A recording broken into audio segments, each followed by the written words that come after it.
आपका मकान आपने किराए से किसी को रहने के लिए दे रखा है तो आपके मकान पर कब्जा किया जा सकता है।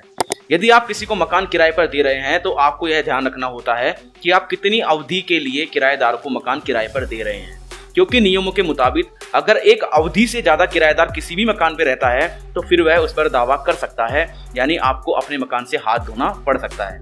भारत में किराएदारों को और मकान मालिकों को दोनों को ही कुछ हक दिए गए हैं रेंट कंट्रोल एक्ट 1948 के तहत, जिनका पालन करना होता है। लेकिन अगर किसी मकान में कोई किराएदार लगातार 12 साल तक रहता है तो इसके बाद वह उसे मकान पर अपना दावा ठोक सकता है।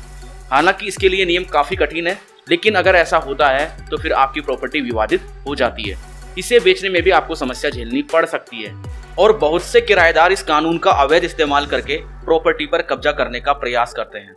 इस कानून में किराएदार में साबित करता है कि प्रॉपर्टी पर वह लंबे समय से रह रहा है, उसे किसी ने रोका टोका नहीं है। हालांकि दावे को सही साबित करने के लिए प्रॉपर्टी से जुड़े दस्तावेज, बिजली का बिल, पानी का बिल, टैक्स रसीद आदि जमा करने होते हैं। इसके साथ ही गवाहों के एफिडेविट भी लगते हैं, तो इतना आसान काम नहीं है।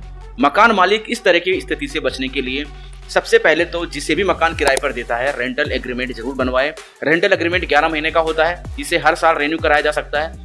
अगर इस बीच आपको लगता है कि आपका किराएदार ठीक नहीं है और उसकी इंटेंशन ठीक नहीं है तो आप उसे रेंट एग्रीमेंट के सहारे मकान खाली करने को भी कह सकते हैं।